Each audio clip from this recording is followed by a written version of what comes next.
So, Justin, do you have a St. Patty's Day beverage? I am drinking Pilsner Urquell. It's like a Czech Pilsner. I had it on tap years ago, and I liked it. It's okay in a bottle, but actually, it was a funny night. That was the night I broke my foot. Yeah, that's funny. Yeah, it was hilarious. Did I tell you about this story when I broke my foot? No. I don't know. Wait, did we know you? Yeah, this wasn't long ago. This is like... He wasn't of drinking age when we met him, Mike. That doesn't mean he wasn't drinking. Yeah, that's a good point. On this episode of the MacGuffin Guild, we're going to prowl the streets of Scotland in search of unsuspecting prey and get under the skin. This 2013 horror sci-fi thriller stars Scarlett Johansson, Michael Moreland, Jeremy McWilliams, and Adam Pearson. Directed by Jonathan Glazer, with a killer score by Mika Levi. We're going to talk about the works of Jonathan Glazer, nudity by A-listers, Mike's suspense-building skills, capturing real human emotion in film, and Sandstorm by Darude. We'll dig into Scarlett Johansson's meme, the jettisoned hooker radar theory, and the wild shit that goes on in the insect kingdom. We'll also get into meat conveyor belts, bothies, the mythology of Selkies, human nature, the score by Mika Levi, and one of the most difficult horror scenes to watch ever. I'm Pat Dougherty, and as always, I'll be joined by my fellow MacGuffins, Justin Jones and Mike Antonio. Our theme song was written and performed by Jordan Vincent. Come with us on a journey to the heart of what it means to be human, extraterrestrial, or something in between. Under the skin. I raised you better than this. And welcome to another episode of the MacGuffin Guild. My name is Pat Dougherty, and as you all know, a MacGuffin is a plot device used to drive along a story, and we here on the Guild like to use the film that we choose as a MacGuffin to drive along our conversations. And as always, with me, my fellow MacGuffins, I have Justin Jones. Justin, how's it going? It's not going too bad. How you doing? I'm doing well. We're actually recording this on St. Patrick's Day. I don't know if that's probably going to... what do they call this? Is no longer evergreen? Is that? Oh, yeah. Is that the term they use? Yeah, no longer evergreen. Yep. Yeah. What's that? I've never heard that. What is that? I guess like in this podcasting world, well, I guess it's for larger things too, but evergreen means it's not going to age with time. Like it's the subject matter can be viewed or listened to. I think we did talk about that before. At any point, and it's not going to be like outdated. Okay. I forget the other term. What's the opposite of evergreen? Perennial. I don't know. Beat. That's beat. It's beat. Yeah. Well, this will be relevant once a year, I guess. Oh, yeah. Sure. You can only listen to this episode a week after St. Patrick's Day every year. So our first seasonal episode. Yeah. So anyway, you're doing well, Justin? Yep. Good. As you can tell by my enthusiasm. I mean, we are recording, right?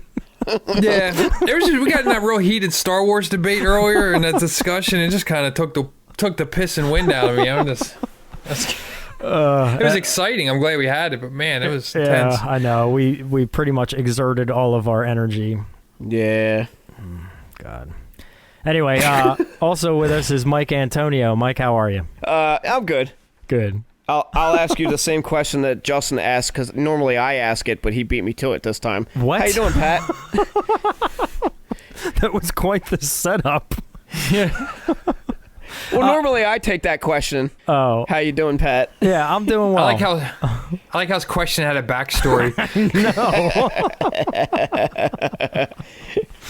Oh, Jesus. I'm just setting the scene, man. Yeah.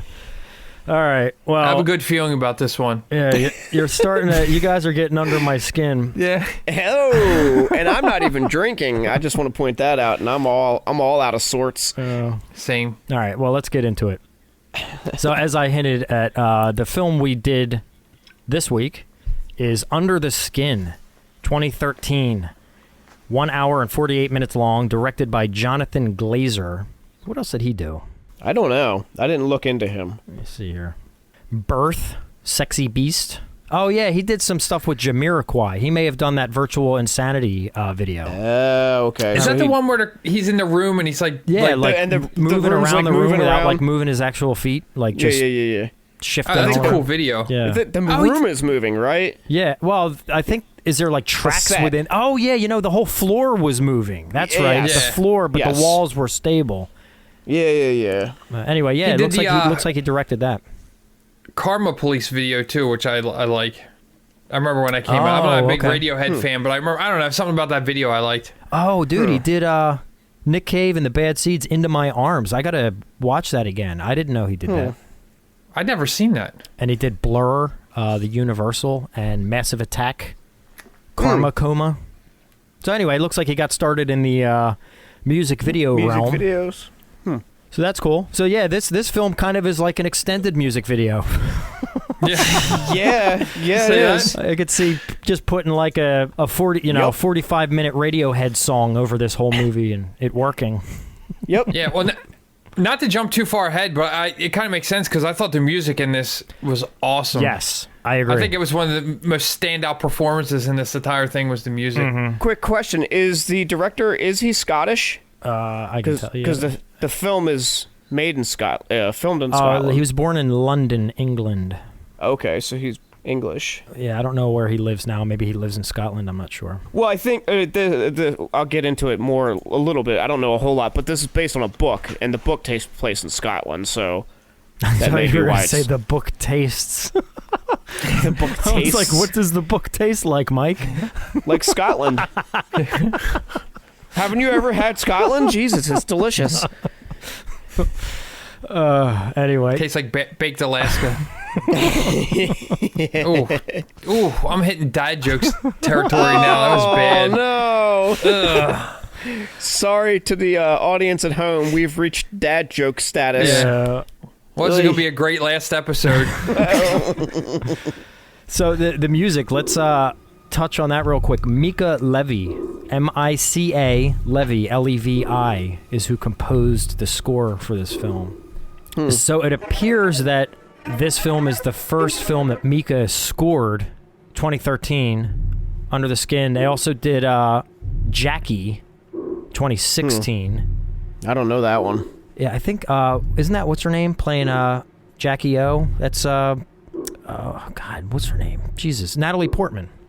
Oh, really? Playing Jackie Kennedy. That's news to me. I've never even heard of this. Yeah. Huh. Anyway, yeah, that score was pretty score's top-notch. Fantastic, yeah. Yeah. Okay, before we get going, I want to give a quick, spoiler-ravaged synopsis of this film.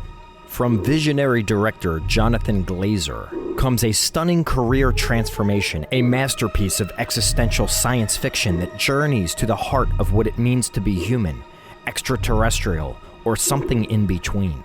A voluptuous woman of unknown origin, played by Scarlett Johansson, combs the highways in search of isolated or forsaken men, luring a succession of lost souls into an otherworldly lair. They are seduced, stripped of their humanity, and never heard from again.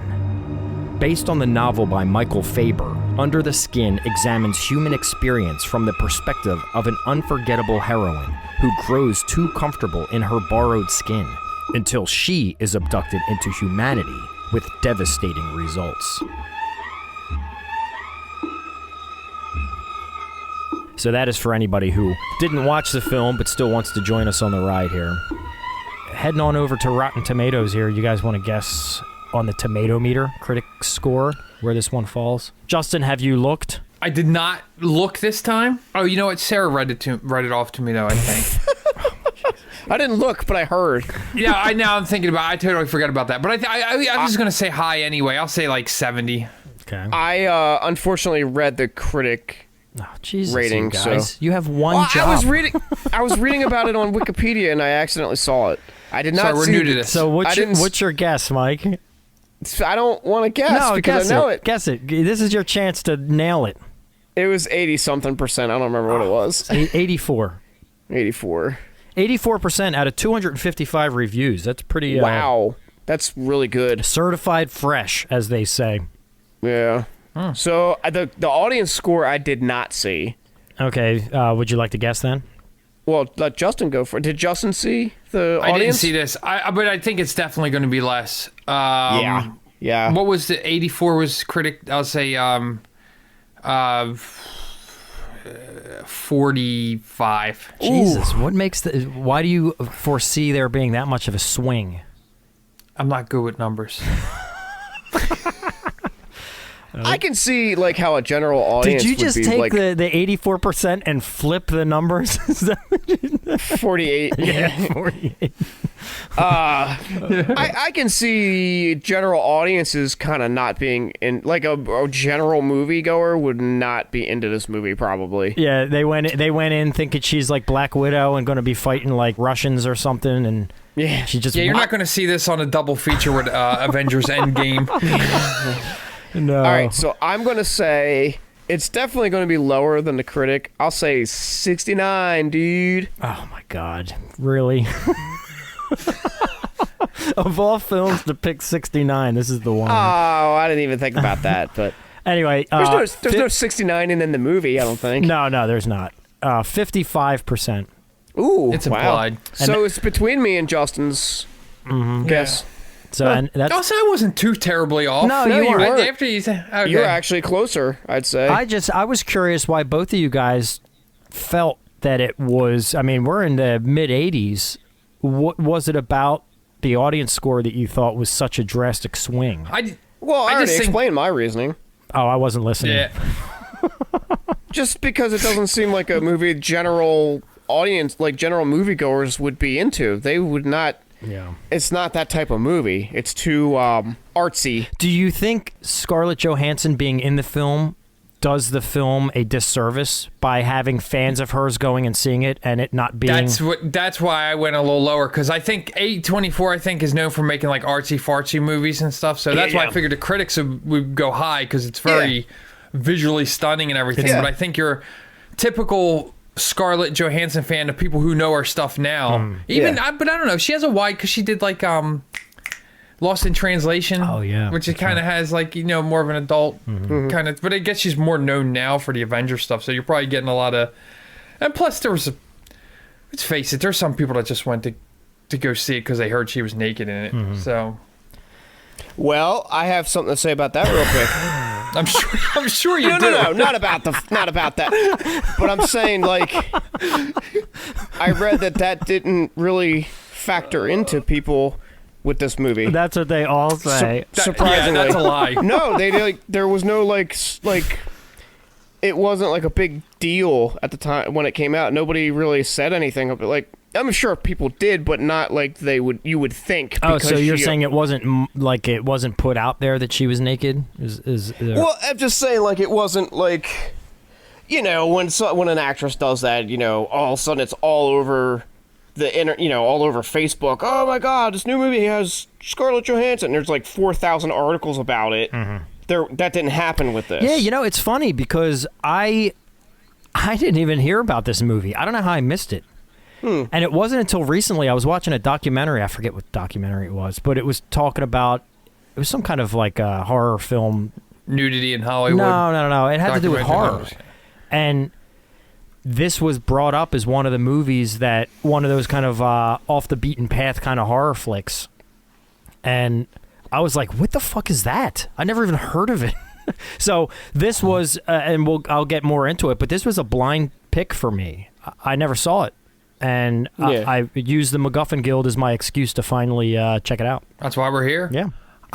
Yeah, I do. I remember kind of hearing a little bit about it, and I was like, "Oh, that sounds pretty cool. Like, sound like an interesting concept." And I think I saw the trailer, and I was interested, and then it kind of fell off my radar for a while. And then I think, that's the only reason I brought up the whole thing, is because I think then later down the line, some perv was like, "Oh yeah, she's naked in that thing." I was like, "Oh, what? I didn't even know." Like, so I was just saying, I think it worked its way out, because even though they say it's not a factor, it's a factor. There's a sub network of pervs out there that I'm sure it but hit what that. I'm saying and is, like, we weren't inundated with like articles, and it wasn't like all over the place. Yeah, I think Mike is right in True. that it was surprising it's not discussed more for, I mean, literally an A-lister being naked. Like... Agreed. I agree. Yeah. So, but It's if certainly you haven't out there. picked up yet, if you've never seen this movie, Scarlett Johansson is naked in it. if you haven't gathered that information. But they balance that out. They balance out her nakedness. Yeah. With lots of... Oh, yeah, there's dongers and stuff in here. It's an equal opportunity thing. It's not like a... It's an artsy-fartsy film. You're going to get all of it. Yeah.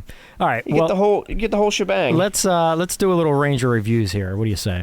Okay. Sure. All right. Kirsten Johnson from Bitch Media. I like it already. She says, what started off as a potentially feminist film fell into a tired fairy tale. I'm already going to say, which I was going to discuss later, but now that she brought it up, I know that there's going to be people trying to add like the whole feminist thing, and I don't think that is. It may be in the original book or something, and maybe it's kind of in the background, but I don't think it's a feminist tale like people think it is. No, I agree with you, Justin. Yeah, totally agree with you. All right, so I'm gonna. Which is why she was probably let down later on because it's not. In my opinion. Yeah, that's a valid point. Yeah. All right, I'm going to stick with some negatives here. This is Candace Frederick from Real Talk Online. Under the Skin is as sloppy as it is bold and may quickly bore some with its evasive themes. I can see that, but I don't take that as a negative. Can you give us some dumbed down ones? I don't know how to respond to that. Not enough boobs, says... no, I'm just kidding. It says Mike Antonio. Yeah, it says Mike Antonio. Yeah, of the From the MacGuffin Guild.com.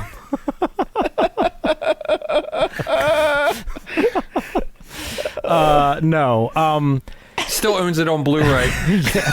I do own it on Blu-ray. Which is... I might as well tell you now because you brought that up really quickly. Pat, when you selected this movie, whenever you had, you told us when we were picking our movies, I had just bought this movie. Oh, yeah? I had seen it years ago. We'll get into that, but... Was it on your list to select for the show at any point? It was not. Oh, okay. It was not on my list, but I maybe within a couple weeks before you picked it, I had just gotten the Blu-ray. I think because somebody mentioned it or something. I was like, oh yeah, I want to watch that again. And I looked on Amazon. It was cheap. It was a really low price. So I was like, I'm just going to buy the Blu-ray. And then you picked it, like I said, within a couple weeks. So I thought that was pretty cool. Cool. So real quick, that last review, that Candace Frederick review, they gave a rating of C. So it sounds like it is a middle of a road kind of overall review there. Yeah, it kind of made me think about one thing. I've been seeing a lot of, when I was looking at people's reviews and things, it seemed very polarized between two camps. And there was one camp that was like, it's a slow burn movie and people with short attention spans won't like it and they'll think it's dumb and fuck those people or whatever. And then the other camp was, it was boring. Nothing happened. It was too slow. And I kind of feel like I fall in the middle a little bit. So I don't think it needs to be as polarized as it is because I think this movie to me, it was like an hour 40 or something. Yeah, and it felt like it was like 3 hours long. Oh, really? I was like, dude, what time is it? I gotta go to work. Yeah. This movie's really getting under my skin now. Yeah. I'm gonna use that joke like 4 more times before we're out of here. No, you're contractually obligated. since this movie won the it won the MacGuffin Guild contest. Yeah, for our 28th episode or whatever. 29. 29. Yeah. Even more random. 29. All right, so David Walsh from the World Socialist website. God, I don't know. Oh boy. Yeah.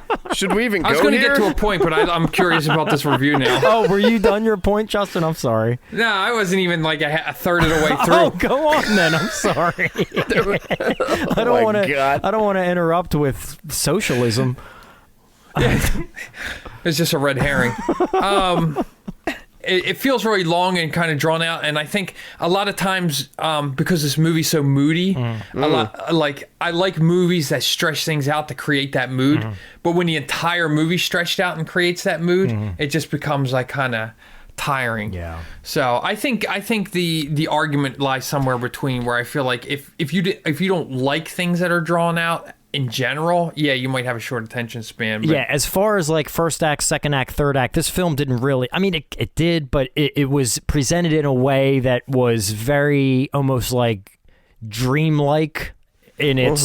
Yeah. Do you think that was an intentional approach to kind of like make you feel off, like something? I think so.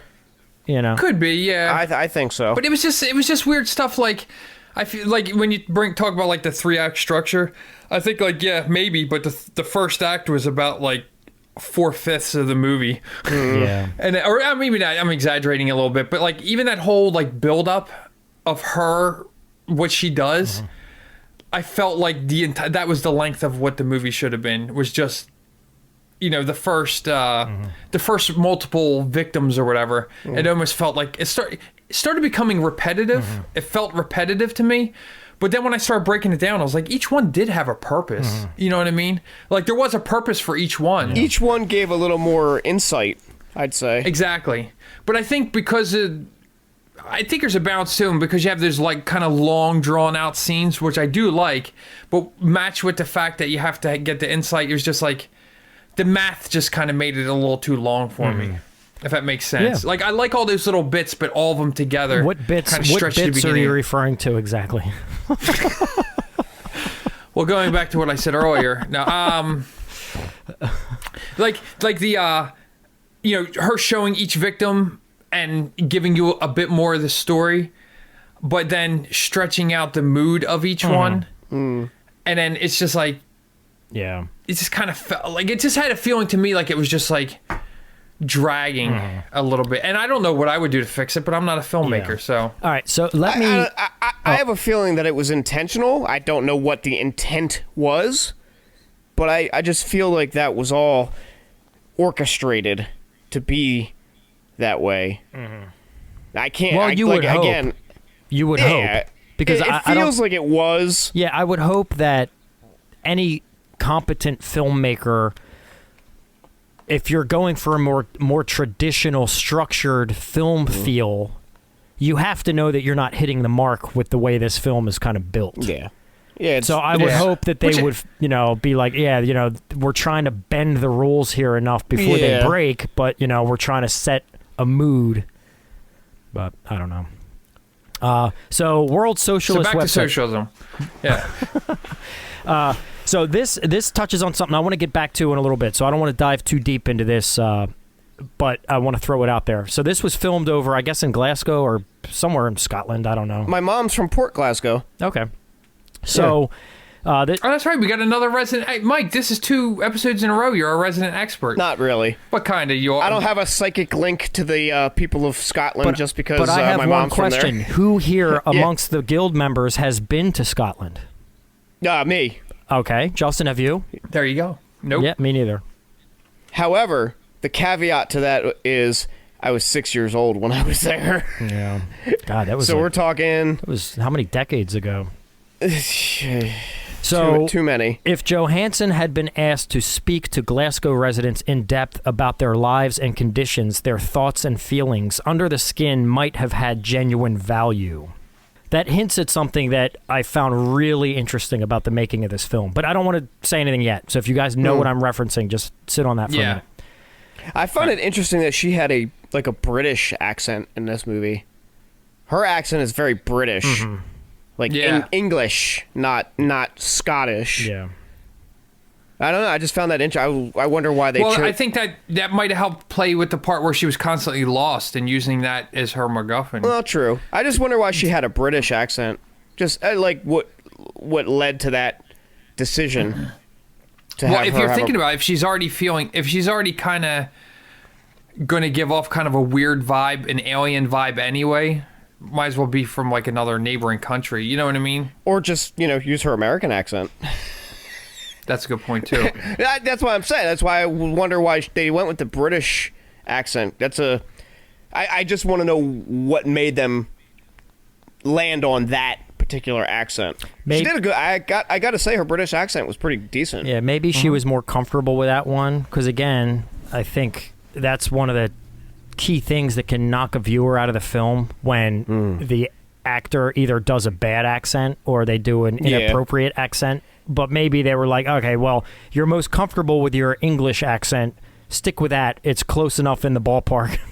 Instead of trying the Scottish one and taking us out of the film, you know? And butchering it, because Scottish accents are much more difficult to grasp than an English accent. Speaking of which, I had to put the subtitles on for this one. Yeah, there are times where I couldn't, like, I think I had a little bit of an advantage because, you know, my mom's Scottish and, you know, I'm sure you guys know she does still have her accent, but it kind of comes and goes. I mean, it's always there, but it's like mild, but then there are times where it'll just like full blown, like she sounds like these guys in this movie sounded like the full on like thick accent comes out. So I've heard, you know, I've kind of heard it through the years. So, but even I was still like, I have no idea what these guys are saying. Yeah. I even made a note that it was like almost 14 minutes into the movie before there was any dialogue. Yeah. And 24 minutes before there was any legible dialogue. Okay. Yeah. All right, so Amanda Griever from the Daily Times, Tennessee, says, I won't be recommending this movie to anyone except insomniacs. Oh, that's not fair. That's a little harsh. Well, what she's really saying is, I have no attention span, and you shouldn't either. Yeah, I have a lot of criticisms about this, but I think there's also a lot of stuff that should be praised about this as well. So I'm probably going to be jumping back and forth a little bit. I want to do one more negative, and then I want to bounce to some positives. This is Ren Gender from Bitch Flicks.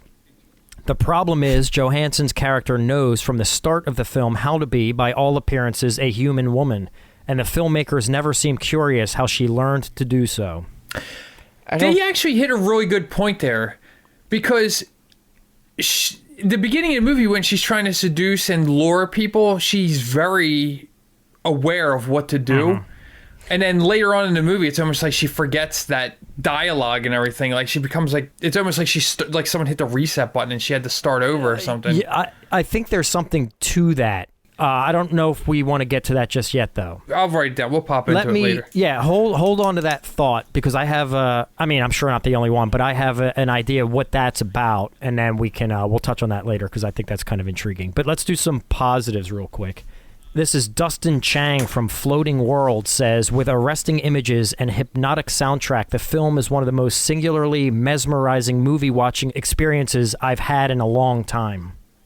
Yeah. So Richard Krause from Richard Krause says, come on now. It deliberately challenges the audience, almost daring them to stay along for the ride, but those brave enough to take the journey will be rewarded with a story that takes a sly look at human identity filtered through the guise of an alien. Okay. He's right. I think he's given a tad bit too much credit, but I do agree generally. Yeah. Sarah Merck from Bitch Media. We're getting a lot of Bitch Media here. What the hell? They have a lot to say about this. It does not develop a plot so much as a fascinating feeling of underlying horror. Yes. That was the one that resonates with me more than any of the other ones so far.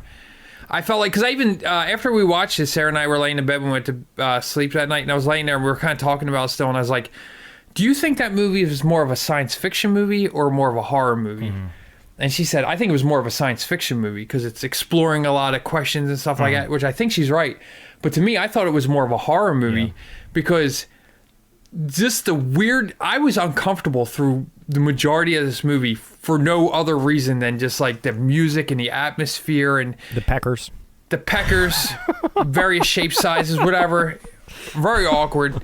No, it was everything about it was just real eerie and weird and just dangerous. And it was just, it's like, I haven't felt this creeped, and you know, we all probably watch tons of horror movies. I haven't felt this creeped out by something, and I'm trying to think of yeah, it's definitely got an unsettling aura to it. Yeah.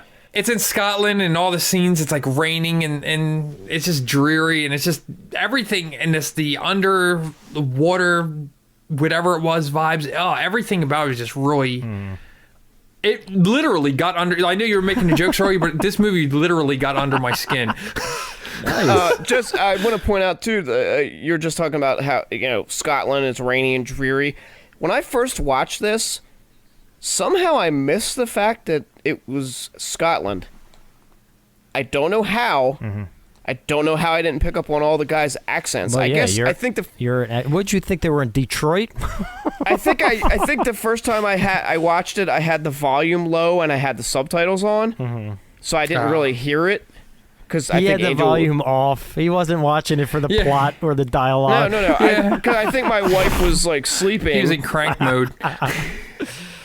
I think my wife was sleeping, so I had the volume really low, and then I couldn't hear what they were saying, so I put the subtitles on. So I wasn't paying attention to the accent. When I first watched this, it looked and felt like Eastern Europe. Yeah. Oh, okay. All right, I want to knock out. I got like 4 more real quick. I want to blow through on these positives because there was a lot of positives here. So this one is Stephen A. Russell from the New Daily, Australia, a genre oddity of the utmost excellence. This one is this is interesting. Alan Almacher from the MacGuffin, no guild, just the MacGuffin, says, for all the qualities it has, I view it as though it were sitting inside of a display case, only allowing me to engage from a distance. I think I know what he's trying to say there. I felt a little bit about that. It's not clear enough. Yeah. That's why he's not in the guild. There's like a disconnect. Yeah, there is a slight disconnect. I felt... I think that's intentional. Yeah. 2 more I want to read real quick. Yago Garcia from Cinemania, Spain, says an exceptional heir to its literary ancestors like the man who fell to earth. Last one, Tom Meek from Cambridge Day says Mika Levi's score deepens Glazer's gripping visual abstraction, and Johansson is more than effective as innocent victim and cold calculating killer. Yeah. So anyway, since I brought this one to the show, I will lay the foundation for why I did so. I kind of hinted at it earlier. It was a film I had never seen before. I was really intrigued. And again, my apologies. I forget what documentary I was watching where they touched on this. It was only like maybe a 2-minute segment about this film, but it asked more questions than it answered. So I was intrigued. And I held off on watching it until I knew I was going to pick it for the show. So the first time I saw it was only a couple days ago at this point. I'm glad I finally watched it. I'm glad I had the opportunity. I'm glad I came across it because, again, I didn't even know it existed. I'm surprised that like Mike was saying earlier, that it wasn't more plastered everywhere that, A-list star gets naked for, sci-fi horror movie. I'm actually kind of surprised that that's not more well-known and promoted. Yeah, I'm glad it wasn't either because... I've talked about nudity movies plenty of time, and I feel like it made sense in here. You know what I mean? Like I watch it totally watch does. all kinds of stuff in like old exploitation films. Like there's like this girl's topless for no apparent reason whatsoever. Where I felt like it was very critical, not critical. It was a big part of the whole point of the story, and yeah. So here's what my hope was in picking this film, because what this documentary told me was that this was a borderline study of human nature. And I was hopeful that this film would give us that, being as we like to use the films as a MacGuffin to spark our conversations. I thought this could be an interesting springboard to kind of take us in some directions that are thought-provoking and interesting. So I definitely feel it's going to do that. Oh, I agree. So even though we're honing in on the nudity aspect of it, that is not the overall, meat and potatoes of this film. That's more No, not at all. That's more of the, how would you say, the skin on the carcass. But I intend to get under the skin now. So Jesus Christ. Pat, you're starting to get under my skin. Yeah, exactly. All right, so, Mike, you've already kind of laid your history out there a little bit, so do you have anything else to add? No, just that I saw it once, and I remember the movie, and I remember enjoying it, but I don't know if I ever would have watched it again if you hadn't picked it. You bought it, though, didn't you? Oh, yeah. I did. Oh, that's because I saw something where somebody mentioned it, and I was like, oh, yeah. That makes less That sense. movie. I don't know. Well, because I had it sitting there. I bought the movie and got it and then didn't watch it. Trust me, I have movies that I own that I've never watched. Don't believe that. Not not only have I not watched them a second time, there are some films that I own that I've never watched a first time. In fact, I can say this. I think we can put this out there now. When we had our contest for a 25th episode, those were films that Mike bought accidentally because he already bought them. Yeah, they're duplicates. Because I buy things and forget that I buy them and buy them again. God. That's great.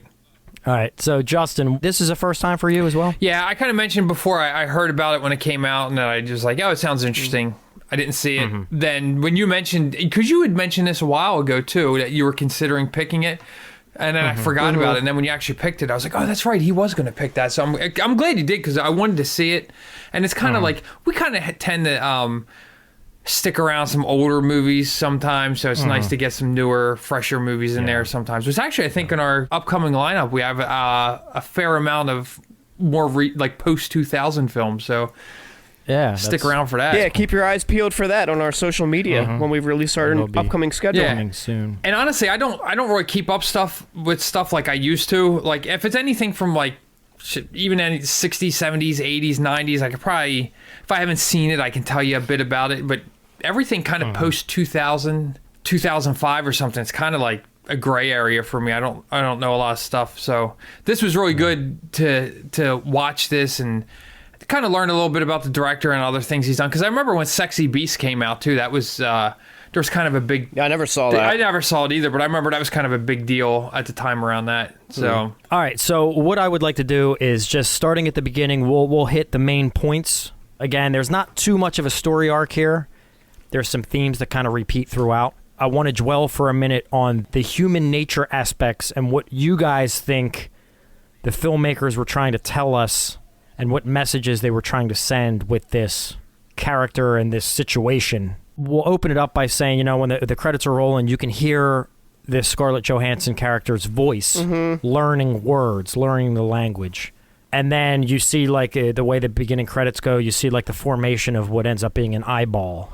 So it's, it's kind of letting us know that this being is being kind of molded, created, not sculpted. only mentally and language-wise, but also being physically molded accordingly to blend within. Spoilers ahead at this point, because we're going to get into things. If you haven't seen it, or if you want the mystery to be maintained, now would be a good time to abandon ship, pause it, and come back later.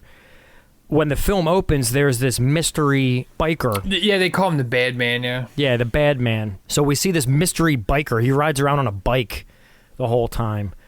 And you see him kind of pull his bike up, and he walks down into a dark, off a little cliff, a short cliff, and he brings up the body of a female. And then it cuts to this scene within this big vacuum of a space, this big white room area, and this body is laying there. And you have this Scarlett Johansson character in the nude undressing this unknown female character and putting her clothes on. Okay? Now, what I didn't realize at the time, which added a whole nother element once I figured out what was going on, was that apparently that female character who was crying, there was a tear running down her lifeless face, she was another failed attempt by this alien, whatever their intentions are. Oh, I never even realized really? that. I didn't pick up on that. So what that was a failed... That was the one that came before Scarlett Johansson, and she failed. The human emotion got to her. Oh, okay. So thus, they needed a replacement. Enter Scarlett Johansson. And as you can see where her character arc goes, she gets bit by the human emotion bug as well, and starts making rational, emotion-driven decisions. Thus, she is no longer useful to them. Now, we don't know how they would have handled her accordingly, because other elements happened prior to the bad man getting his hands on her, but things may have gone a little differently. But when you realize that that first female character is a failed attempt by this alien race, it adds a whole new element to the film. It really does. Yeah. I didn't know that. Is that fan theory, or is that... To my knowledge, it was. Because it makes sense. I think It could be. Yeah, I mean, because this is based on a book. I don't know Yeah. if the book is called Under the Skin as well. I think it is. It is called the same title. I think it's Michael Faber. Did you read the book, Mike? I did not. I didn't know the book existed until this movie. But he owns it. No, I don't. I added it to my Amazon shopping cart though, but I haven't. Oh, I have awesome. not purchased it yet. But from what I read about the book, it's a little. This film is very loosely based on the book, from what I read. Yeah, there are very major Yes. elements to their motivation Yeah. for being here that are not even remotely touched on in the film. The book, she's here to basically harvest males to send them back to her planet where they're consumed as a delicacy. That's the book. yeah, our In the book? meat is like, It's like a rare treat delicacy for their alien race.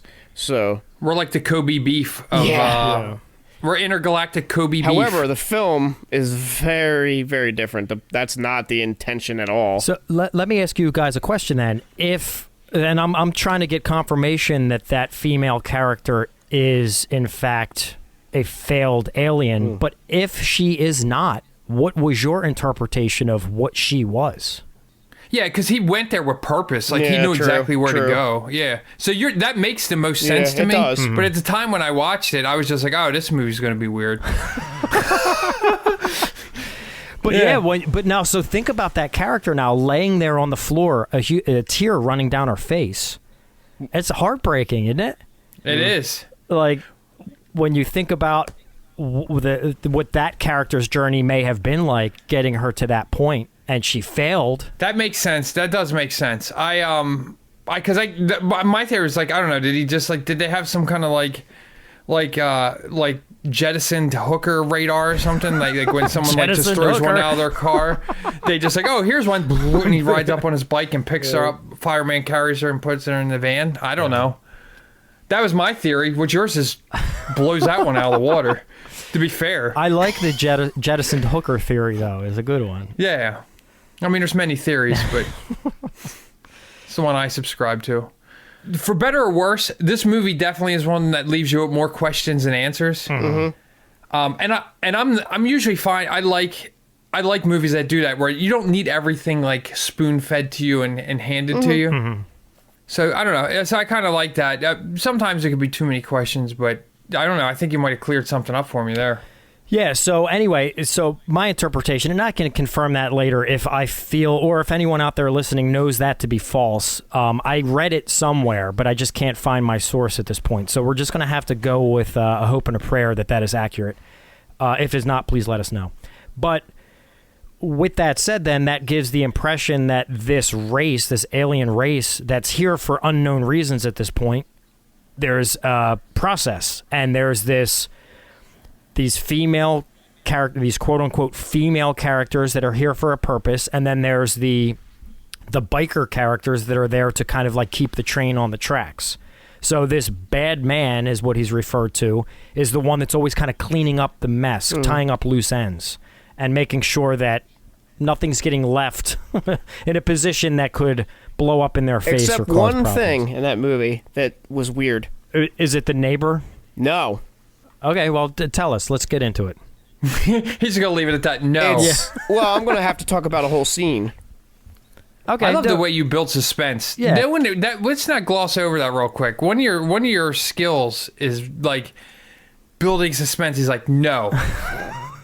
And they were waiting there. I'm like, what is it? What is it? All right, Yeah. so Mike, what is it? The beach scene with the Oh, family, the fucking beach scene. which is that's a rough scene. That was rough. really horrific. Yep. One of the toughest scenes It's ever. hard. It's a hard. Just when I think it couldn't, like when it was over, and I'm like, oh, that was brutal. It's over. And then when they go back to it later, I was like, I thought we were done with this. Yeah. God damn, it was even worse because he's like struggling. The little kid's struggling to stand up and stuff, and I was like, ah. So I know. So- that was awful. okay, so Yeah. hopefully everybody listening has already seen the movie, but it doesn't matter. But I'll give you a brief. Or I hope you didn't, because you're like really confused now, and you're like, I gotta watch this. Yeah, exactly. What is he I'll talking give you about? the Cliff's Notes of this scene. She's Scarlett Johansson's talking to this guy on the beach, and there's like a family a mom and a dad and like an infant. What do you think he's like? Maybe a year. And they have a dog, and the dog's swimming in the water, and the dog gets... And it's rough seas. Then the dog goes too far out and can't get back, so the mom goes into the water trying to get the dog, and she gets stuck, and then the dog... I guess the dog goes under before she even gets to it. That's number one. That sucks. Then the dad goes in after the mom. Leaving the baby on the beach. And then the guy talking to Scarlett Johansson he finally sees what's going on. I think he hears the mom yelling. He's like a surfer, isn't he? Yeah, he's got like the wetsuit on and stuff. He goes running off, leaves Scarlett Johansson on and standing there. He goes running off to go get them, and he can only get to the husband, the dad. He grabs him and drags him back to shore. And then he's like exhausted. He like lays down, and then the dad gets back in the water and goes after his wife again. They're gone. They all die. The whole family, except for the infant, who's still sitting on the beach. Yeah. Scarlett Johansson comes over to the guy that tried to rescue them, beats him over the head with a rock, and then puts him in her van and takes off. Leaves the infant sitting on the beach. The infant. Yep. And then later comes back to it with the cleanup guy, the bad man, goes to the beach. He's picking up the clothes and the towels and stuff from the family. It's like dusk now, so you see time has passed. It's like later at night. And the infant's still sitting there, and he just leaves the infant there. Yeah. Crying, crying, trying to get up as the waves are coming. Oh, dude, thanks for making me relive that awful. again. It was a horrific That's a loose scene. end. He left that infant there. But then again, I guess he had to leave the infant there. What's he going to steal the baby? Because then they're going to be like, well, then again, I guess they wouldn't know if it got washed out into the sea. The baby. That's what I'm saying. Like, wouldn't he at least have like threw it in the water? I mean, but then again, that would be. I think that proves that this alien race doesn't have human emotion. It doesn't understand how delicate and... I think their point is that they're trying to leave the least amount of footprint as possible.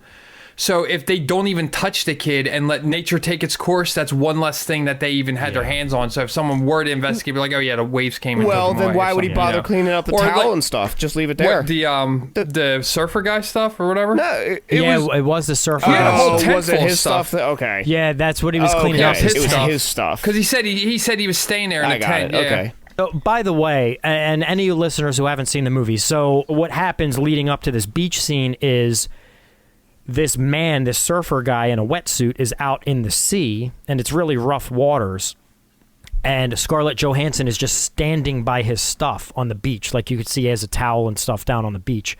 And when he comes out of the water and walks up to her, he kind of questions her, like, you know, what's going on? How can I help you? I forget what he says, but just wondering why she's standing right next to his stuff.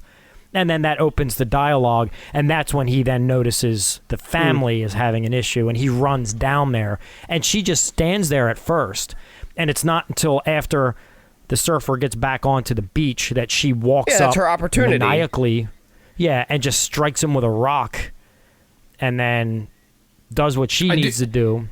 I do like she took a minute to like look around at the rocks to find the perfect like striking rock. She's like, "Ooh, this is a good one." Yeah. But that scene was fucking horrible. It's rough. Not in a rough filmmaking way, horrible in emotionally torturous way. Yeah. It was why I classify as a horror movie. Yeah, a really tough pill to swallow. But then later on you hear the news report that whole family got wiped away. Yeah. You hear it on the radio, including the child. So presumably the tide came up and got the kid.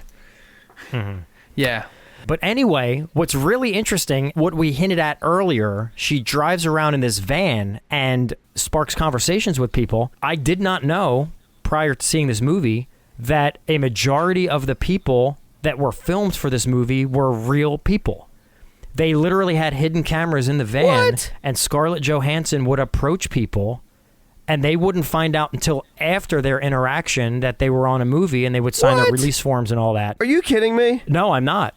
Okay, you just blew my mind with that, because I figured they were actors. A lot of those, now not the ones she brought back to the undisclosed location, but No, the no, ones but just the ones she like spoke the to. little yeah. one-off conversations here and there that didn't end up going anywhere, those were real people. And that's why some of them had such thick accents, because that was they were really coming from that game. There was a bunch of people in their sports gear and coming from a game. There was a local stadium. So that was wild. The balls. I didn't know that. The balls, not only of the filmmakers to put Scarlett Johansson in a van and send her out there to the wolves, but also, not that Scottish people are wolves, but you don't know who you're going to encounter. Oh, we are. Yeah.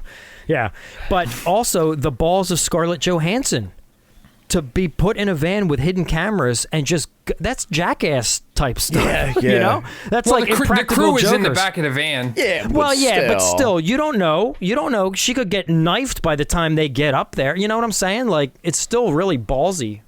If you want to get real human emotion, that's how you do it, I suppose. Yeah. Well, I suspected that when I was watching it, I was like, because it was all dashboard cam, I noticed, like, kind of like material. I was like, this is interesting. And it was very candid. And I was like, I wonder if this is, like, if they even know. And then when I looked it up later, I saw what you said, and I was like, oh, man, that makes sense. See? Which I think I is didn't know that. genius. Yeah. Because I just thought it was a stylistic choice to film it that way, but I didn't know. especially if the filmmaker's idea, if the whole thing that's trying to capture is human interaction and all that stuff, what better way than to have real human genuine interaction in it? Yeah. Let's circle back around real quick to a review I read earlier from David Walsh at the World Socialist website that said if Johansson had been asked to speak to Glasgow residents in depth about their lives and conditions, their thoughts and feelings under the skin may have had genuine value. That puts a new spin on it when you know what David Walsh is saying. You know, he's right. It would have been nice to get like a little more perspective into their personal lives. Yeah, but maybe that stuff was there. They just cut it out. But then again, maybe they should have left some of it in. She's an alien trying to dissolve their bodies for food. I don't think she's going to ask him about what their hobbies are. Yeah, like I get the guy's point, like what he's trying to say, but like, is that what she's doing in the movie? Is she dissolving them for food in the movie? Yeah. I mean, they show the meat, trough, the guts on the conveyor belt. I don't know what do. they're being That's dissolved right. for, but they're definitely being dissolved. Yeah.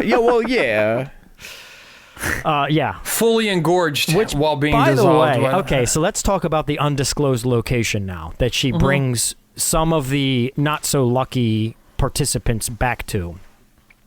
So some of them just, were conversations that ended up going nowhere. Either they didn't get in the van or they, whatever. Just for whatever reason didn't happen. But others get in the van, whether it be for, they think they're going to get a little something, or, she's a, beautiful woman and, just to whatever, get a ride with her, maybe chat with her a little bit. You never know what could happen.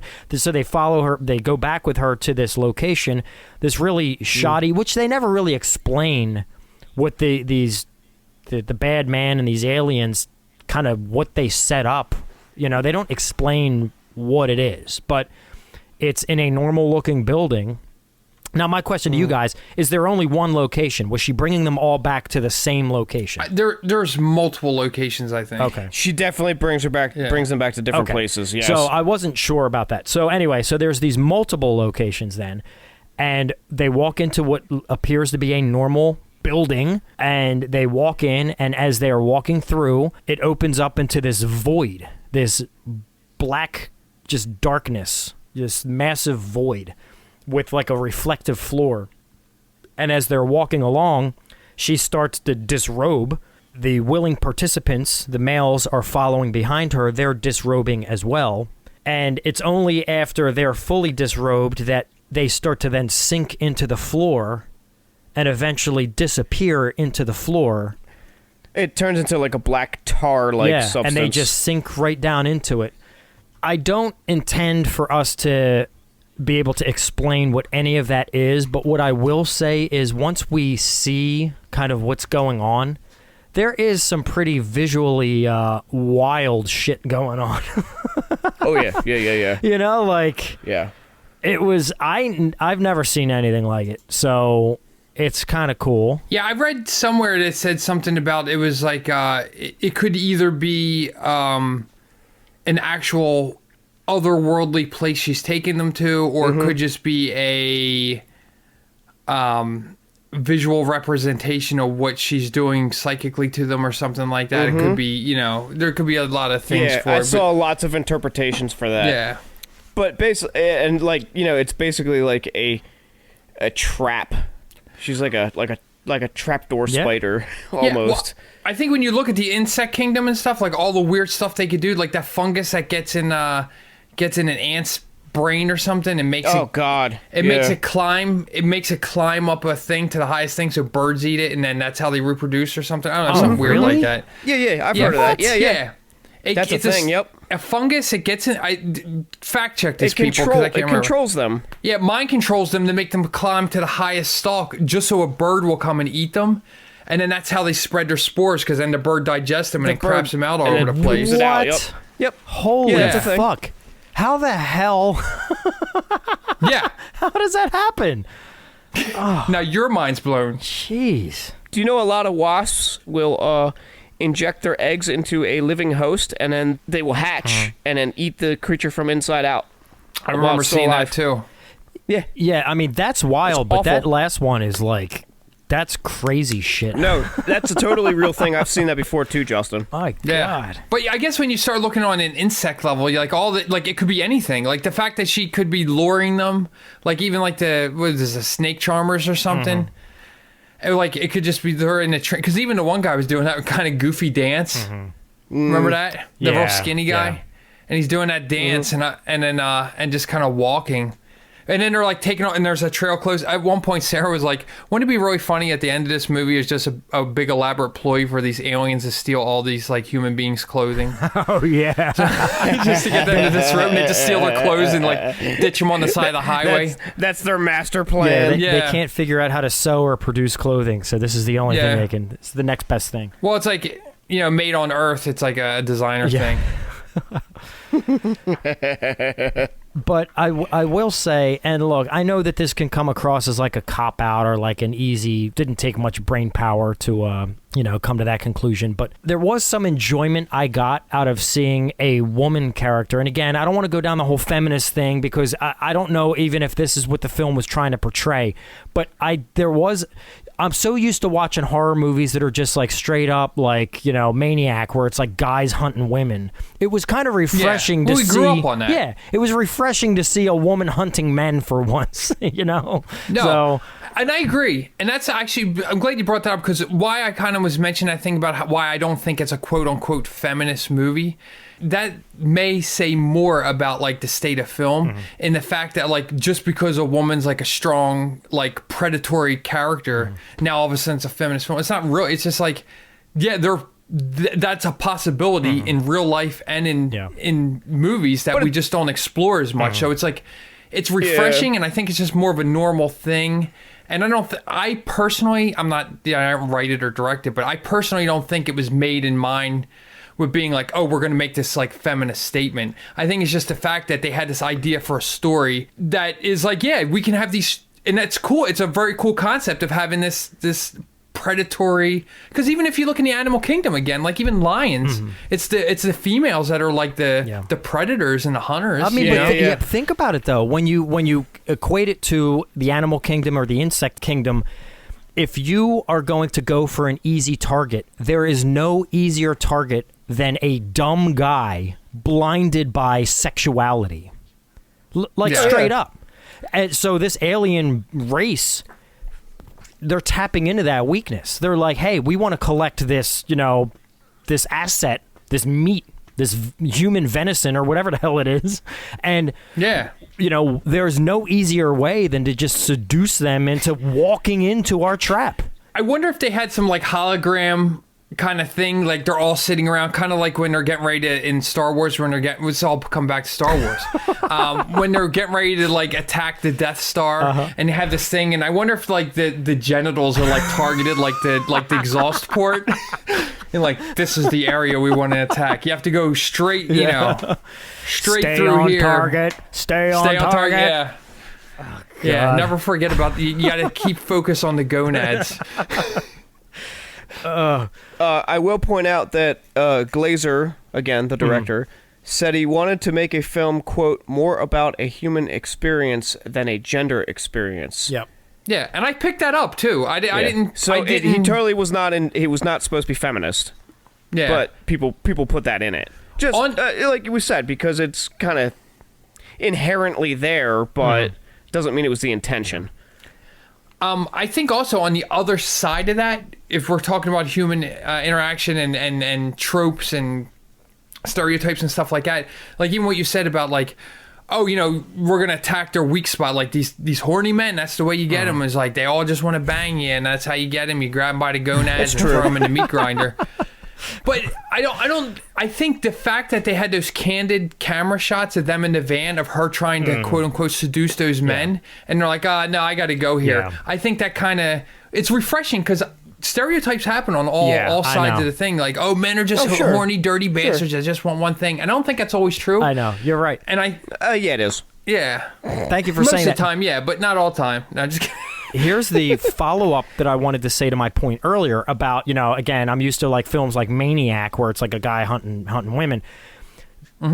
There was, even though it was refreshing to see a woman hunting men, these were just normal guys. Like, what I like to see is like, you know, okay, yeah, get that dude. He's a douchebag. He deserves it. But it's like some of these guys were just like you and I coming from a game and just normal people. And thinking their luck's about to change. yeah, you know, I mean, there's and it did. Well, Just even not the the way one they guy thought. pinched himself, remember? Yeah, That broke he my was. heart, He was too. pinching himself. Yeah, he pinched his hand. Yeah. So we do need to talk about then, because I want to eventually get to some Pat's points here coming up, but I want to talk about the character that eventually started to shift Scarlett Johansson's approach to humans, to, you know, her mission and what she was tasked to do.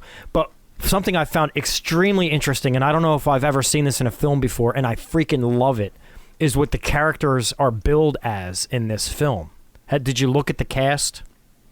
No, not at all. So Scarlett Johansson, this is per IMDb, and if you actually watch the credits of the film just lists the actors' names. It does not list their character names, which sometimes, you know, films tend to do that. They'll, you know, have the character names. This film does not do that, and here's the reason why. Scarlett Johansson plays the female.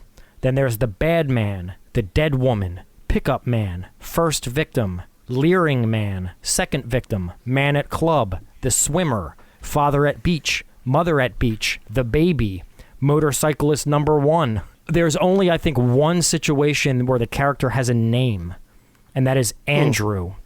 And I think he was the guy at the club. So I don't know if someone referred to him as Andrew. I'm not sure why he was... Or is he the guy that she went back to? He's a guy that's in her van, and she's like, oh, that's a tattoo. What's it say? Andy? Is that your name? Got it. So that's why he has his a name. He had his name tattooed on his arm. Yep, there we go. So that's why he has a name. He's the only one, I think, because then it goes on: the nervous man, gang member number one, the deformed man, tea room waitress, the quiet man, the bus driver, the logger, the alien. Dude, I fucking love that. That is so cool. And it continues: the walker, shadow alien, nightclub dancer, tea room customer, motorcyclist number two. But I don't know that I've ever seen another guy picking his nose in a restaurant. Exactly. I don't know that I've ever seen another film that literally, through the entire cast, there's only one character that has a legitimate name. Yeah. That's pretty cool. That is pretty cool. You were speaking about the nightclub, and I just wanted to point out the song playing there is a very famous song. Oh, Sandstorm or something? Sandstorm by Darude or whatever. Yeah. I noticed that too. Yeah, that's like a super well-known song. Pat, you should look that up and plop that in the episode. Oh, okay, well, let's drop it. Slaps. Mike, you want to tell us when we're going to drop that song? Right about here.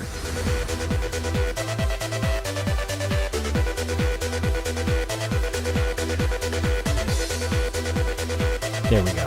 Because it's slapping. I learned that from Mike. I've been trying to use it. Slap. That slaps. It slaps. Yeah, I'm sure everyone will recognize this song. Like you've definitely heard it before. Cool. And you'll recognize how much it slaps. Yeah. It still slaps. Yeah. Probably, 10, 15 years old? It still slaps. Eternal slappage. You got that. So I mentioned the deformed man. I think it's time we talk about him. Yeah. So at one point, which I thought this was really intriguing. This is what I gather. Correct me if you guys perceived this differently. But being as Scarlett Johansson is not of this world, spoiler, I got the impression that she's not necessarily looking at her quote-unquote prey as a human of this world would. If you're on the hunt for the opposite sex, you're probably going to go for the more attractive. I don't know. I think that you could say that about most animal species. I think, they try to dance the best, they try to look the best, they try to whatever. All these species are constantly doing things to try to impress. And again, maybe I'm wrong, but my interpretation of this film was being as her view on the normal approach of human nature is to go for the strongest and the most attractive and the most impressive, that by her honing in on the deformed man, that just showed that she was, her perception of things was skewed. Am I right in that perception, or did you guys see that differently? I just don't think she even, it didn't even register with her. Which I guess that's my point. That it wasn't on her checklist of things. No, she's just looking for an opportunity. In fact, the only thing she said was that he had beautiful hands or whatever. Mm-hmm. Let's talk about that for a second. I thought that was really intriguing. And again, you can take this down a sappy road if you want, that there's, beauty in all of us. And even in someone who physically may not be, may have disadvantages, there's always some beauty, some positivity in each of us. You could take it down that road. But we're not going to. Yeah. But we're not going to. But so my question to you is, what do you think the filmmakers were trying to do? Were they trying to take us down that road? Or what were they trying to convey to us with Scarlett Johansson's character, that she was focusing on his hands when clearly his face had deficiencies, to put it politely? And he was a real, I mean, there was no makeup there. I was going to say, I thought that was real, yeah. He is real, and he is a twin. And you can look up what he should look like had he not had his disability. Oh, wow. Oh, so his twin doesn't have the... His twin does not have it. So, and they apparently are identical twins. Wow. Which is really wild. That is wild. Wow, that's interesting, because I did not think that was prosthetics, but I wasn't 100% sure. Yeah, I was like, it is 100% not prosthetics. And his name is Adam Pearson, Pearson. Look him up, and you'll see what I'm talking about. And he has a twin brother, and you can see what he would look like without his disability. That's very intriguing to me, because I was almost 100% sure it wasn't prosthetics, but I was like, man, if it is, that's really good makeup. But I didn't know, I never investigated further.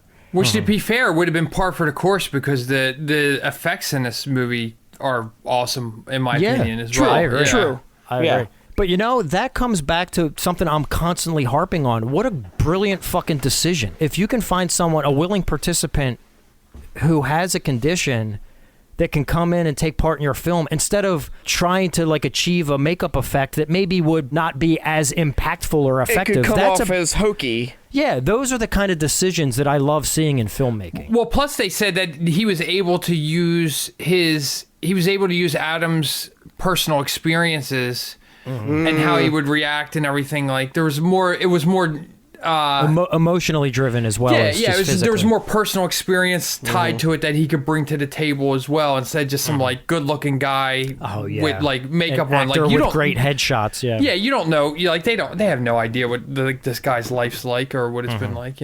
So that brings me back to my question: what do you think they were trying to tell us by her focusing on his beautiful hands, his nice hands? What do you think that was conveying? I think she was just finding something that wasn't something else that's not the thing that people focus on.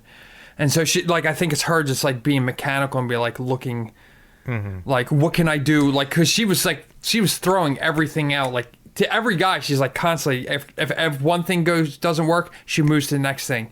She moves to the next. She was very efficient. This doesn't work, move on. Yeah. So but that character, the deformed man, is the character that started to change Johansson's character. So my question is, did that thought process of hers, did her transition begin at that point? And when she was focusing on his hands, was that her tapping into more of a human aspect instead of a cold, vacant alien, where she sees the beauty in someone, which is not, you wouldn't think would be typical of this alien based on what the bad man's doing. He seems to have no soul. Was that part of her insect in a trap act, or was that her transition beginning at that point? I think that was her transition beginning because, again, well, we've already said spoiler alerts, but she lets him go. Yeah, but the true transition, I think it can be said after he falls into the trap and she walks out of the room and she's looking at herself in the mirror. And then she sees a fly that's trapped. I don't know if the fly was trapped in a spider web or trapped behind a window. Yeah, whatever. I can't remember. But that was the true transition. So my question, because it was shortly thereafter that she let him go. But I just didn't know if like that hand moment was something where that was the beginning of her transition or that was the end of her alien act. You know, I don't know if you guys, your perception is, because I don't even know if I know the answer. That's, you know, it's kind of. I'll be honest, and I feel uncomfortable saying this because Jonathan Glazer is obviously a very talented director and knows what he's doing. But I kind of feel like the transition from being a heartless, like meat collecting alien being to sympathetic, creature or whatever was not very clear at all. I felt like it was a lot of telling us what it should be and not showing us. Like, I don't think, like, it was like they set up these scenes where, like, all right, because this happened and then she looked in the mirror and this happened. Like, you can kind of piece together the humanity, like, piece coming together. But I never felt like through watching her, because even when she got attacked by remember she pulls up and those guys attack her in the van? Yeah. And she's like, she's kind of sitting there for a minute. She's like, what do I do? Oh, I just drive away. Like, I felt like that scene was put in the movie to make her show. I think it was the first sign where you see where the predator is now at risk of becoming the prey. Yeah. And I think that's what that scene was telling us, but it didn't show me. Like, I just didn't see it on her face. Like, I didn't see that transaction happen. I just like, oh, this is what they're leading us to want to believe. Maybe they did achieve what they were trying by not showing her give a real human reaction to that experience. No, and she wouldn't give a real human experience, or she wouldn't give I understand that, but I felt like you would see some kind of tick or something. But she's like, nah, fuck it, I'm out. Like, I felt like there was just never. Yeah. She's like, this is probably not a great situation. I think I'm just gonna go. Are you guys cool? I'm just gonna go. Like, I just think yeah, there's just no. In my opinion, I felt like everything was set up to kind of be like, they set the scenes like this. This is the scene where you're supposed to see this. This is the scene, but I never actually felt like I saw what they were like. I saw the setup that they were telling me I should see, but I never actually saw the setup. So let's dig into then quickly, before I get to Pat's points, a couple of the other key moments that fall into that category of the transitions. So there was the deformed man situation. We talked about that. Then there was shortly thereafter, she tried to eat a piece of cake. So now she's trying to enjoy the human experience. She's trying to tap into what is it like to be human, the simple things, enjoying a piece of chocolate cake. And she completely hacks it up and spits it out.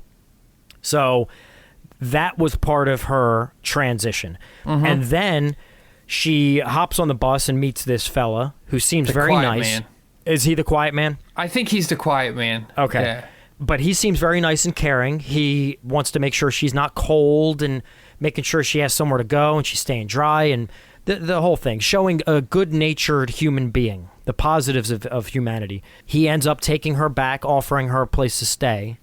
And I got no impression that he was looking for anything other than just making sure her well-being was okay. Yeah. That experience then started to build into the next step in her transition, which you see at one point, her exploring her own body in the mirror, her human body, and trying to take in what she's seeing.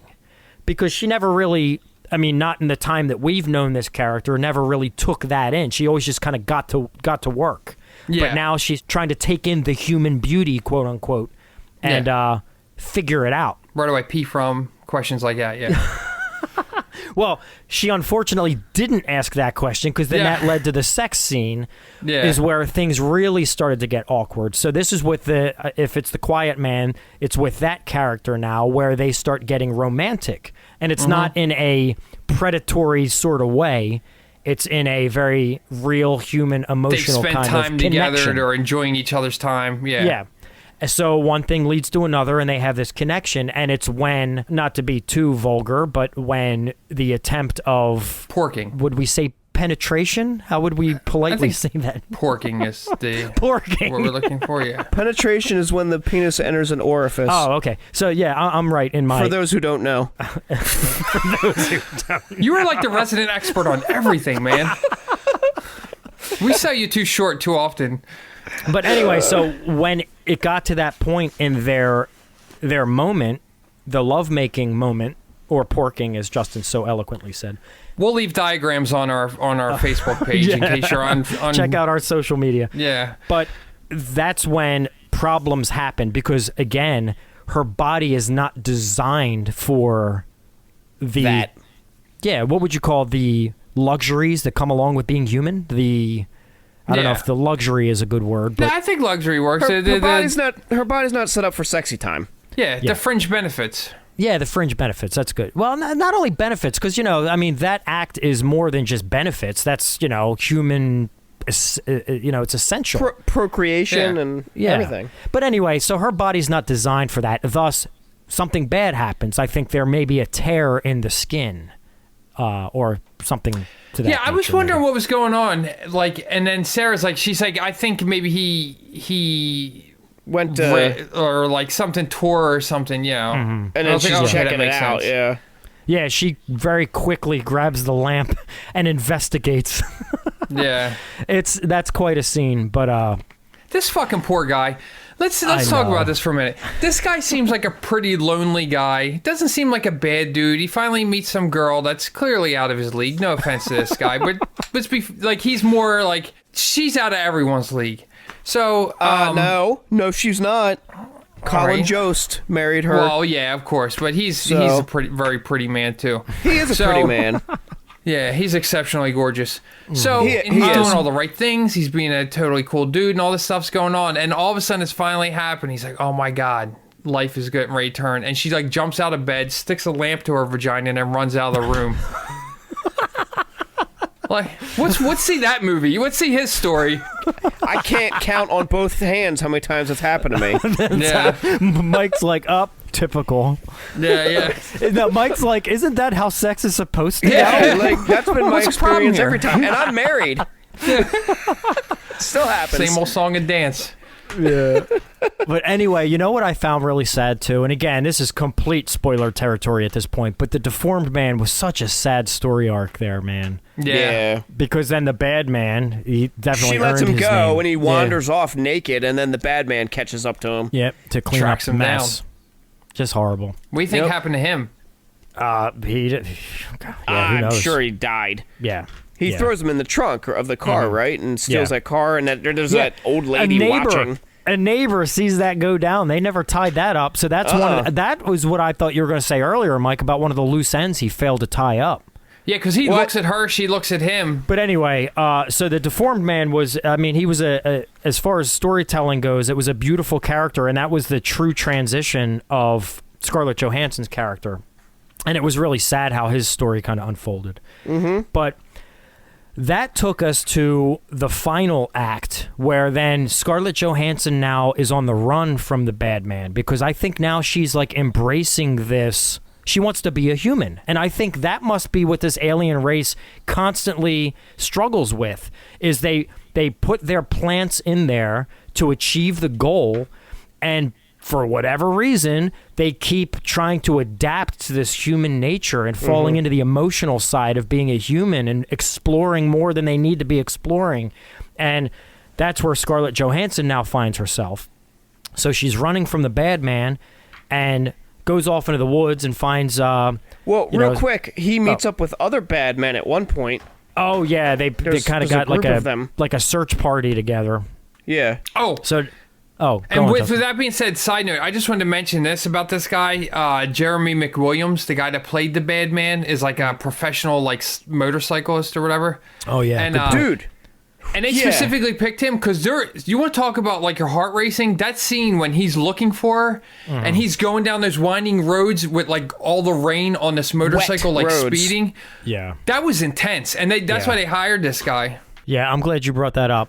Dude, it got my heart pounded. I was like, oh my God, that's dangerous. Sound like my mom all of a sudden. What are you doing? Slow down. That's dangerous. Just kidding. My mom never said that. She was like, just don't kill yourself. What I got out of this movie was leading up to this point, we got to see all the positives of human nature. Good people. People that, may have an opportunity to exploit a woman in a compromising situation in the middle of nowhere asking for directions. Bad people might take advantage of that situation and do bad things. She didn't seem to encounter that a lot, based on what we saw. It seemed to be mostly good-natured people, and even the ones that got, kind of put in her trap, they seemed to be good people, which sucks for them. But then what ends up happening after the good human nature kind of starts to transform her for the good for us, but for the bad for her alien race, we then see the vile side of human nature. What I would like to talk about now is the logger situation. That was his character's name. And this is when Scarlett Johansson's character was hiding in the woods. She kind of was running off. She's running from the bad man and the search party, the wards as they call them. I think at least in the book, these bikers are referred to as the wards. They're the ones that kind of keep things moving. They keep things on track the way they're supposed to be going. So she's being hunted by the wards, so she's trying to hide from them, and she's obviously feeling these human emotions. So she goes into the woods, and she finds, I don't know if it's like a state park or something, but she finds like a cabin that there's a sign on the door that says, travelers may use this for shelter or whatever. So there's this little cabin. She runs into the logger first. Oh, that's right. And he pretty much tells her, plenty of places. You got the run of the place, blah, blah, blah. Yeah, exactly. Yeah, and he's wearing like an orange vest or one of those working uniforms. You could tell he's out there doing work. It was really kind of ambiguous too, whether he was generally asking questions because he was concerned about her being all alone, or if he was kept asking. Because even like when after that scene and she kind of took off, she was like, "Do you think that guy was like looking after her welfare?" Or no, I got I'll tell you what it was too. At the very end, and I bet they did this intentionally. At the very end, he puts his hands in his pockets in this really awkward way and like shifts his hips. Yeah. And that was to me the telltale sign that this dude's up to fucking something, and he's not looking out for her best interest. She fell asleep, and he finds his way in there, and then starts feeling her up, which is just awful. Because now you start feeling for this character who had been a hunter this whole film. Now all of a sudden the tides have turned, and you start to feel for her because now she's in an extremely vulnerable position. So anyway, Scarlett Johansson comes to as this guy is like, making, creepy physical advances towards her, and she runs out of this cabin. Oh, the bothy. Yeah, it's called is that what it's called? Bothy. B-O-T-H-Y, I think, right? So what is that? Like a shelter? Like a cabin? What is bothy? A basic shelter, usually left unlocked and available for anyone to use free of charge. There you go. Did you memorize that, or is that in front looking of you? right at the Wikipedia page right now. All right, cool. See, look, again, learning something. Oh, yeah. But anyway, so Scarlett Johansson runs out of the bothy, and he starts chasing her, correct? Yes. And he catches up to her, grabs her. Doesn't he start to try to strip her down? Tries to like rip her clothes off. He rips her jacket off, starts to rip her shirt. And then it's at that point, as he's ripping her clothes off, that he gets startled because he realizes that he ripped some of her skin. So he backs off. Yeah, he's like looking at his fingers, like he's got like pieces. Yeah, he like looks down at his hands, and then I guess he looks at her, and now she's kind of like kneeled down in like shame because she's like, half naked now, and some of her skin is ripped. So at that point, he runs off. She starts to peel off her skin now, which, dude, those effects were so fucking good. Oh, they were. The effects in this movie are great. One thing we kind of didn't talk about was that the dark place that she took him to when they went down and when they were submerged and they were just hanging there. just watching them deteriorate in that stuff. Yeah. And they get sucked out. That was like unreal. Yeah. It didn't look remotely fake, even though we know it's fake. I think I touched on it earlier, how it was so visually wild. I did not expect to see, like, their innards, everything, skeletons, everything just gets sucked out of their skin. Yeah. And it's just a ball of just skin with face and everything. And it's just so fucking And it crazy. just kind of floats to the bottom. Oh, so gross. Like, it was like something, it seemed like it was just breaking down their tissue, making it soft enough to squeeze it out while keeping them alive. It's fucking crazy. Yeah. Let's take it back really quickly to the logger. So now we have the Scarlett Johansson character who is on her knees in shame. She starts to peel her human skin off now, revealing her true self underneath of it, which is just this black mannequin, right? Yeah. That, I mean, her face sort of resembles Scarlett Johansson's face, but completely bald. It's just wild. I don't even know. You have It's to... like skeletal and sinewy, Yeah, there we go. I would say. Yeah. There we go. So anyway, so she strips down, you see her true self, and that's when the logger comes back, and we encounter another difficult scene in this film.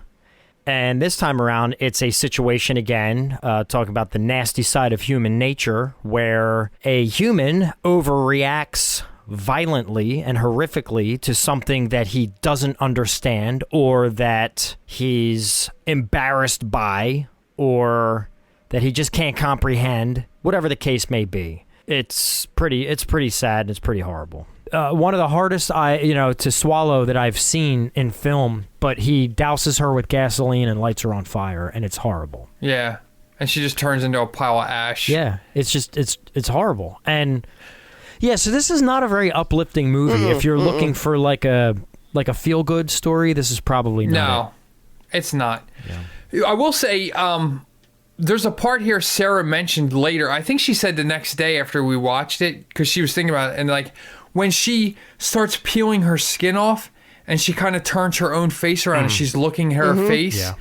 Sarah mentioned something that there's tears running out of her eyes. Yep, there we go. Which then brings, because I thought about that as soon as you said about the first one. Yeah, that brings us back to that first unknown woman. Yeah, so that's what, when you said that, that's why it blew my mind, because I thought about what she said about the tears, and I was like, oh man, maybe that was a failed one. Like, it's just, That's wild. That adds a whole new element, though, doesn't it?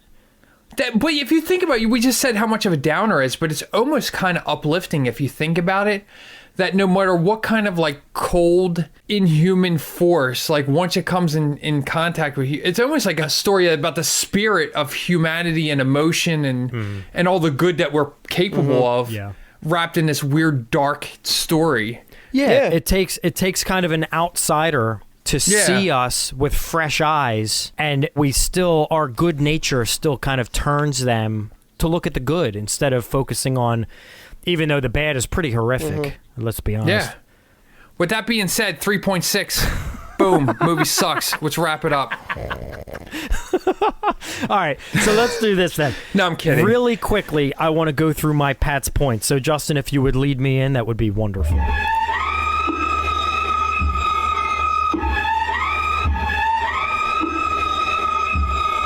Pat's points. Thank you. So, real quick, correct me if I'm wrong, but on the MacGuffin Guild boner counter, I counted 2.5. 2.5 boners? Yeah. Did you get 2.5? 2.5 boners? I'm lucky if I get that in a year. Are you talking about full-on boners or like dongs in general? Well, yeah, dongs in general, I think, because the half is kind of, I think it was all they had to give, but it's really worth a half. What was it? Maybe just a big bush? I mean, what's like... Anyway, give the guy some credit. I don't want to dwell on it, but anyway, there are some. Let's again, talk further. There is nudity of all sorts in this film, so just be prepared. The devastating ocean scene we already talked about with the dog, the mom, the dad, the crying baby. That was just horrible. The theme, the main overall hook. Again, I want to play it right here.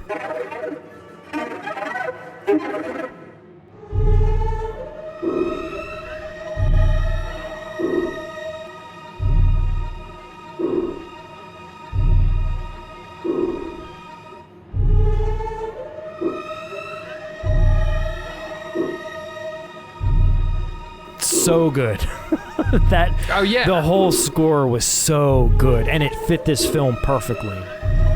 Yeah, we kind of said earlier in the last episode about how when you do editing right, it goes unnoticed, and that's how you know you did it right. And it's not really the same thing with the music score, but like, I feel like the music score, sometimes you're so into it and it's just creating this vibe that you're like, later on when you start talking about it, yeah, that music was really eerie. And I think that it was done really well to the point of it was so effective, but not really in your face where it was like all consuming. Like, yeah, it's like not intrusive. Yeah, because again, that theme was used, and you could say the same about, what was the film we did recently? What was Brain Scan? Brain Scan, which had a great theme as well, but it was overused to the point where you started to recognize it.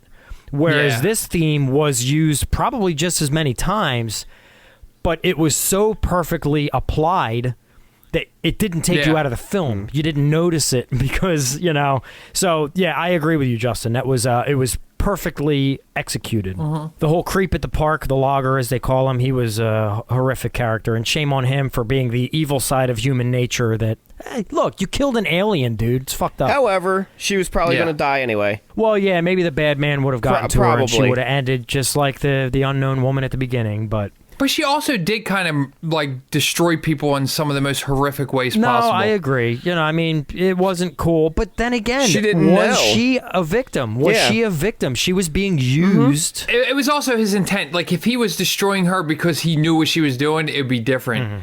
But he destroyed her because he tried to rape her, couldn't rape her, found out she was weird, and then destroyed her. Yeah. You know what I mean?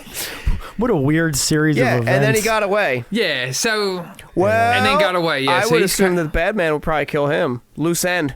I don't know, because at the end, the bad man kind of seemed like he was like, fuck if I know where she's at. Like, I don't even think they could find her. Did he look off in the horizon and see the smoke? I don't know. I'm not sure. I remember seeing a wide shot have. where you see the smoke off in the distance, but I can't remember if the bad man was in the foreground seeing that.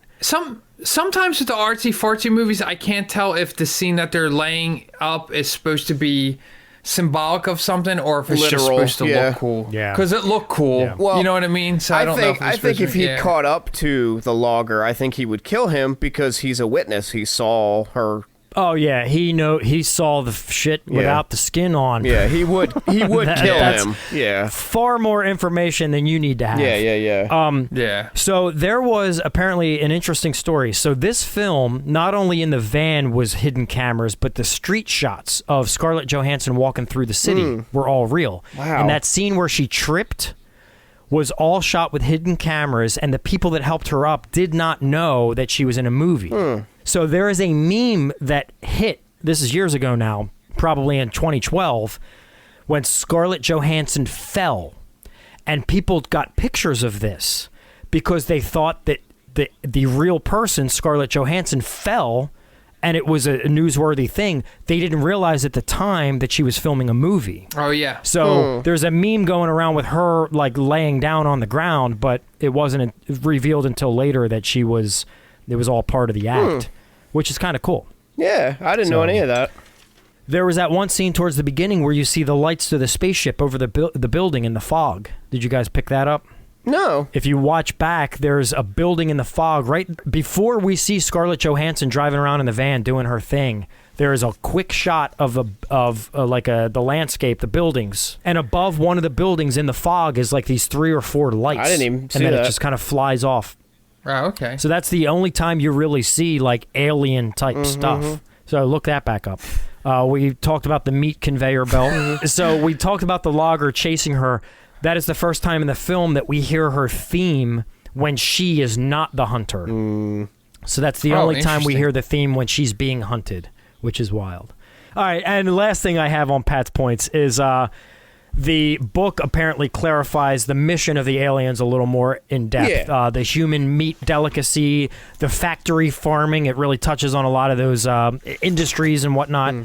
And then sexualization and loneliness in general. It really touches on a lot of those human topics, I guess would be a good word. So anyway, let's rate this thing and get the final wrap up, unless anybody has any points of their own they would like to mention. I have 2 quick points. All right, hit me with them. All right, one, which actually just probably should go with my review, but anyway, I'll put it out here.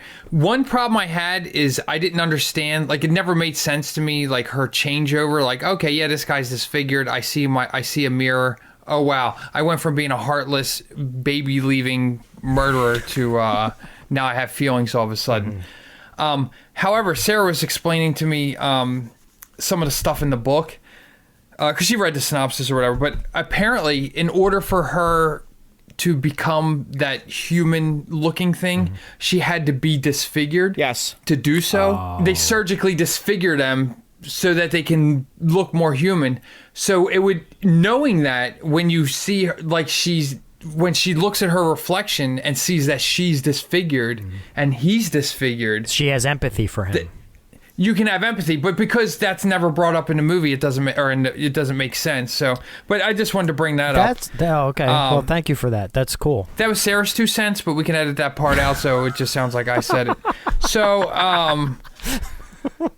and actually, I think this other thing I think Sarah brought up too is that somebody mentioned that because they never actually say what they are. Or where they come from, or what they do. They just kind of allude at some otherworldly thing. But someone compared them to Selkies. Okay. If you're familiar with the myth of Selkies. I have no idea what that is. Yeah, that was one of the things I started to read, but then I think it was just too much for my feeble brain to absorb. So if you have any insight. Yeah, it's just a mythical creature like in that region that they kind of, they live in the water, but when they come on land, they, what is it? Like, I think when they come on the land, they wear the skin of a human. Or when they go to the sea, they take off their human skin. I don't know. There's something with taking off skin and putting on a fake skin. So they live on the earth or on the ground as humans, but then when they go back to the sea, I think they might put on their coat, which is like their Selkie skin, and go back into the ocean where they come from. So someone makes some comparisons to that. So that's a topic that we're going to see come up in our conversation fields on our social media, I'm sure. Yeah, those were my only 2 points. Okay. Well, that's cool.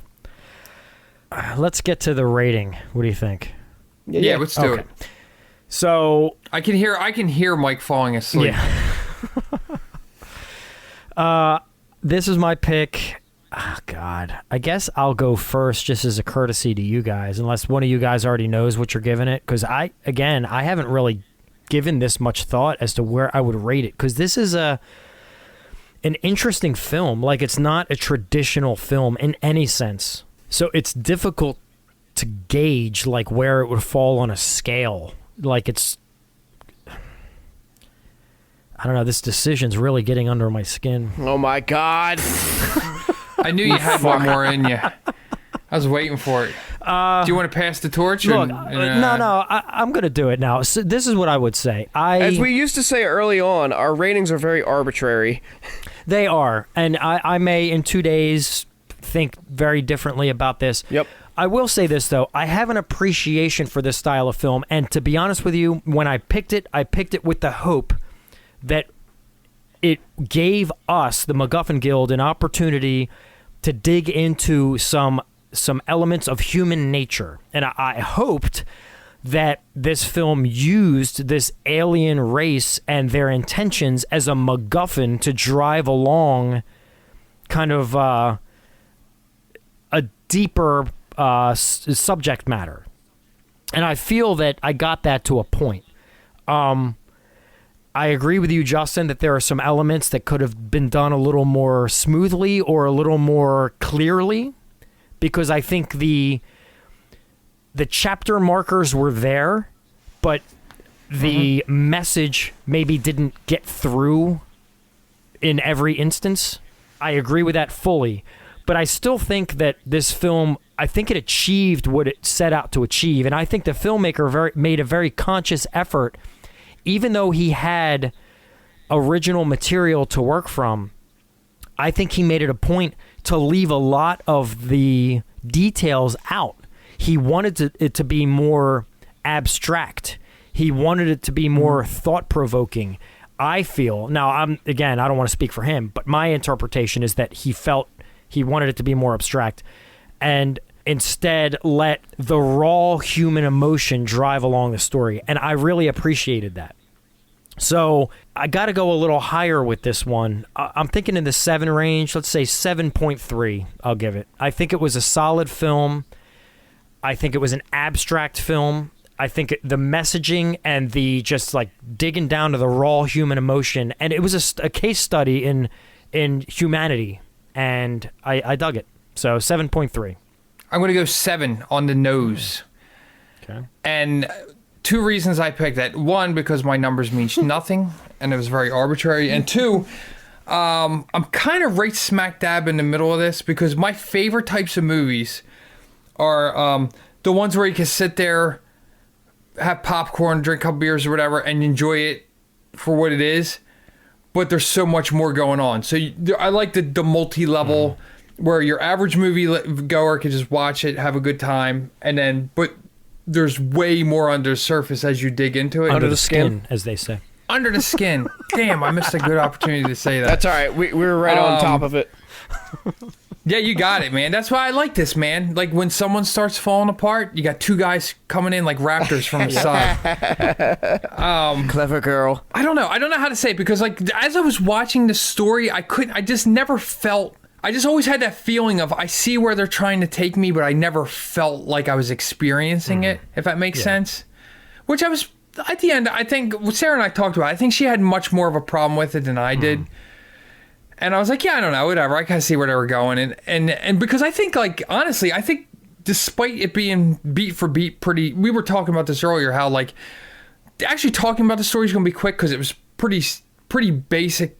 Like, she takes some dudes, seduces them, puts them in the thing, kind of has this turnaround, then this happens.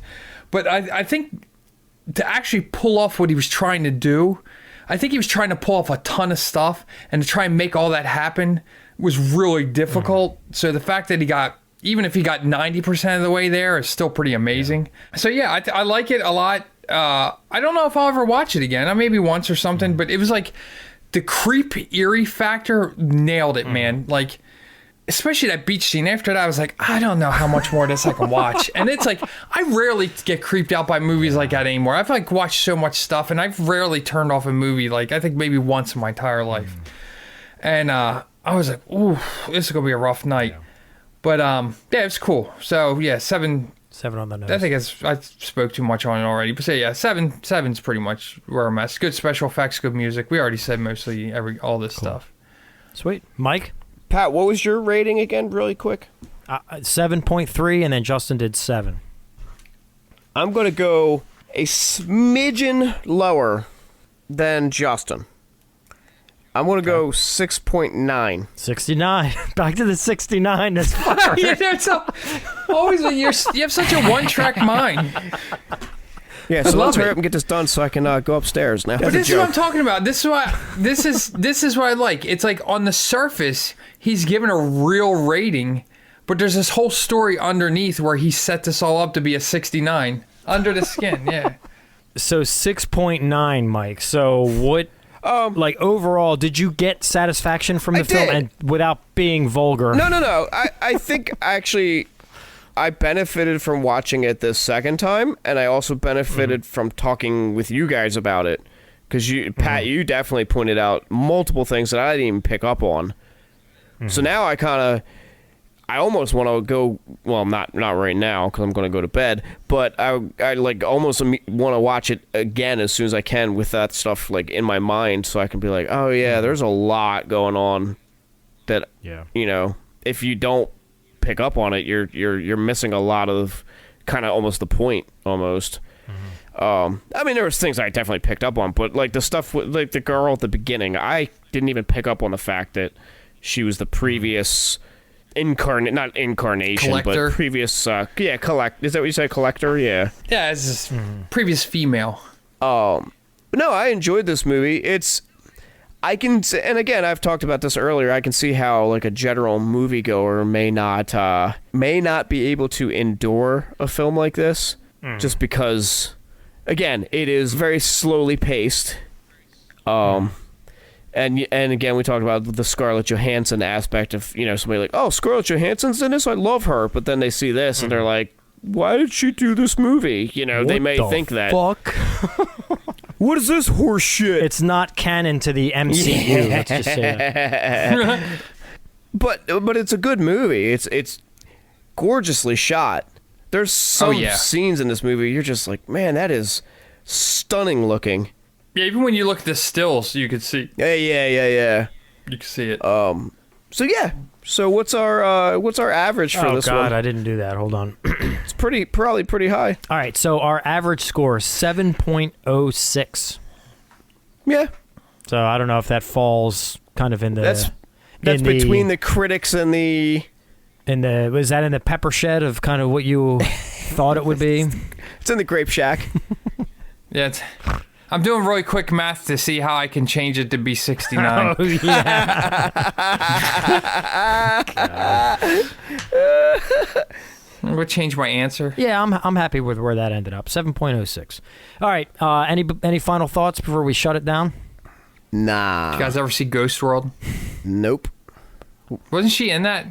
Oh, really? I don't know. remember. She's in Eight-Legged Freaks, though, isn't she? Oh, I didn't Wait, see Scarlett that. Johansson? Yeah, she's like a teenager, I think. No shit. I'm pretty sure that's her as yeah, Scarlett Johansson. She is in that movie. Okay. All right, well, thanks. That clears it up. All right, see everybody next week. All right.